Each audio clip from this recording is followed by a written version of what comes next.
Have you ever watched two so-called experts online completely disagree about something? Like one says, coffee prevents Alzheimer's, and another one says, coffee causes Alzheimer's. And you're sitting there thinking, okay, so which is it? Am I helping myself or am I hurting myself?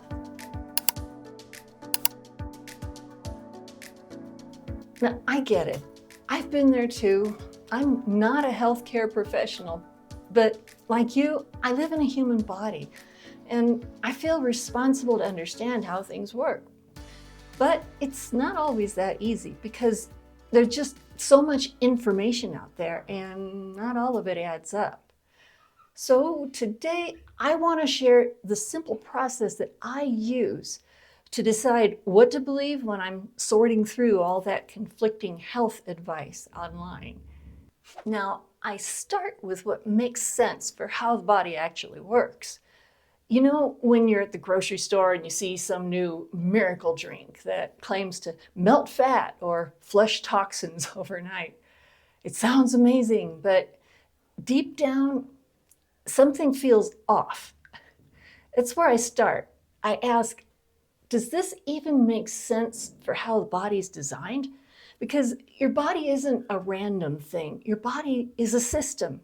It's many systems that work together. So when something promises extreme results with no effort, then I remind myself that it really needs to line up with how the body really functions. And you don't need a medical degree for that. You just need some common sense and what your body has already taught you. Now, not only that, but you need to look at who's giving the information. It's like when you need advice from a friend. How do you choose who to go to? You think about their knowledge, about their experience, and maybe their success in that specific area.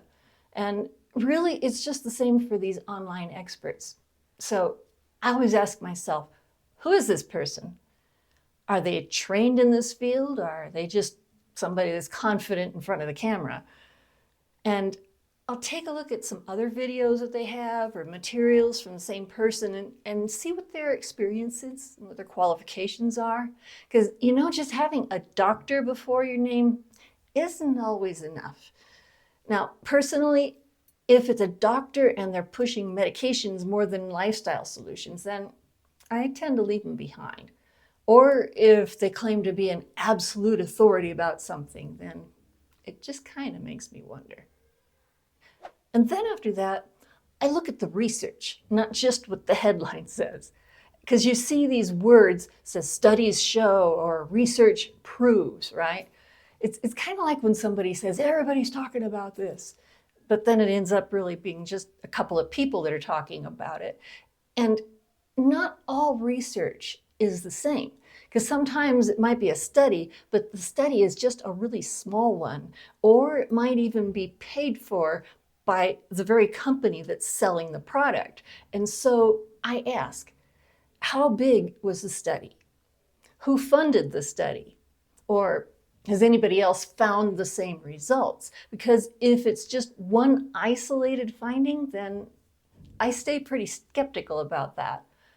But if several independent researchers are finding the same thing, now that's when it starts to hold weight for me. And then I tend to compare the voices, not just pay attention to the volume. You know how when you ask three friends for advice and one of them talks the loudest, it doesn't always mean that they're right. And that's how it can be with the experts too. Like when I see a claim that says, doctors don't want you to know this secret. Now, for me, that's a red flag because real truth doesn't hide.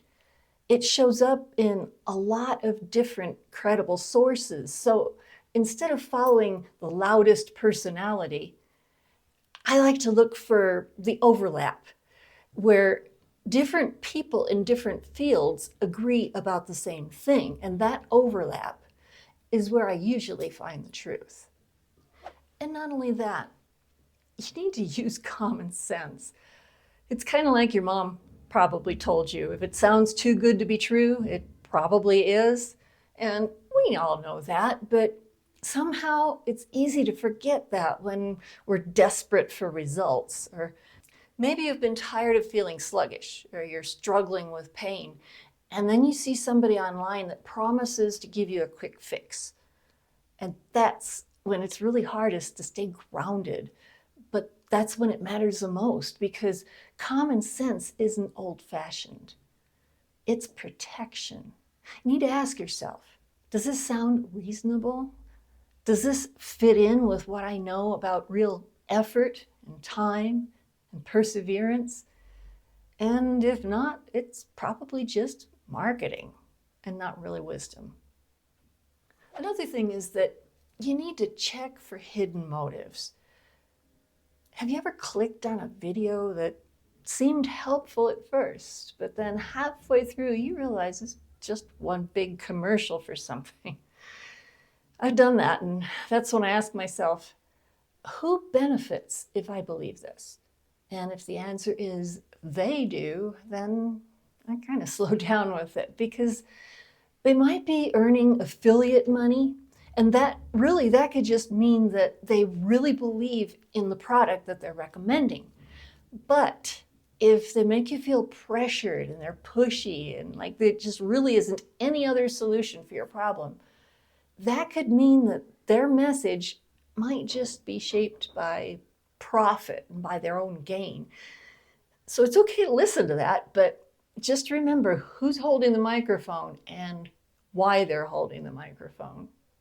And really, you need to test it in your own life. Did you ever take a shortcut that really ended up not being worth it? Maybe you tried a quick fix for something and you end up back where you started and you just wasted your time. And that's why I always test new health ideas for myself. I test it carefully and I test it with patience. And if I change my routine with something, then I watch how my body responds. For example, do I sleep better, or do I have more energy? Do I feel calmer, or whatever the problem might be? And if I notice that difference, then that's great and I'll go with it. But if I don't, then I can just let it go. You know, your body is really the best lab that there is, because that's where you test things out, and your body's going to tell you really what's better for you, better than any influencer could. And the last tip would be stay open-minded, but don't be too gullible. Think about something. How did you feel about things maybe 10 years ago? Have you changed some of your ideas?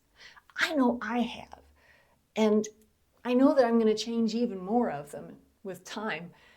Because if we ever think that we know everything we need to know about something, then I don't really think that's a safe place. Because we've got to try to stay teachable and open to new ideas, new discoveries, but at the same time not get carried away by every trend that comes along. Because there's a balance between curiosity and caution. And the older I get, the more I value both of those. So the next time you hear somebody say, the experts say, or new studies are showing, don't just rush to believe it, or don't be too quick to dismiss it. Just pause, take a break, and ask some simple questions like, does it make sense? Who's saying it?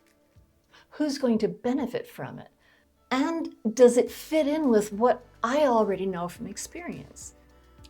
You and I have lived long enough to know that wisdom isn't just about having all the answers. It's more about learning how to ask the right questions. So stay curious, stay thoughtful, and keep building that kind of health that's going to last. Health for your body and your mind and your spirit.